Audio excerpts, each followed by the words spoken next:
I casually patted the boss's secretary on the butt, but she wasn't angry at all, and even winked at me flirtatiously. Unfortunately, the boss saw this whole scene, and just like that, I was fired. This is your last day at RBD, Tom.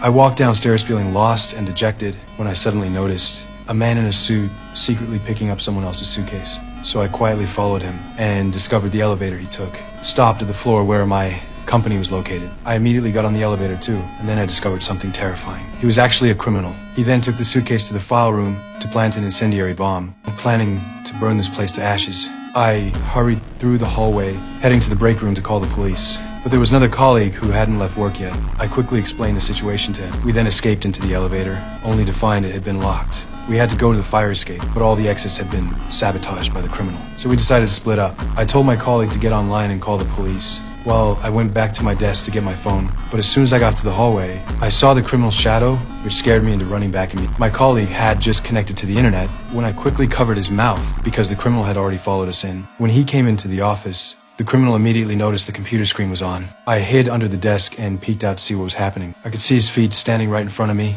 and we were too scared to make a sound. The criminal thought an employee forgot to turn off the computer, so he unplugged it and continued searching elsewhere. After the criminal left, we ran in the opposite direction from him. Then I remembered the boss was still in the company, so I told my colleague to find a way to call the police while I went to notify the boss. But when I got to the boss's office, I found it completely empty. My colleague found his own phone, but his first priority was to call his wife. Just as the call connected, the criminal was already standing behind him. Soon after, I also rushed back to the office area, but my colleague was nowhere to be seen. I quietly snuck to my desk, and after getting my phone, I immediately dialed the police. But the phone didn't respond for a long time. Then I realized my phone was dead. I had to charge my phone first, but the criminal suddenly came back again. Luckily, I hid in time, so he didn't discover me. While the criminal wasn't paying attention, I quickly got up and quietly hid in the storage room. Just when I thought I was about to be exposed, I was completely desperate. But at that moment, the criminal suddenly stopped. It turned out my girlfriend had called. The criminal hung up the call, then looked through the photos and names on the phone. This meant I had already been discovered. After that, I had to hide in another room.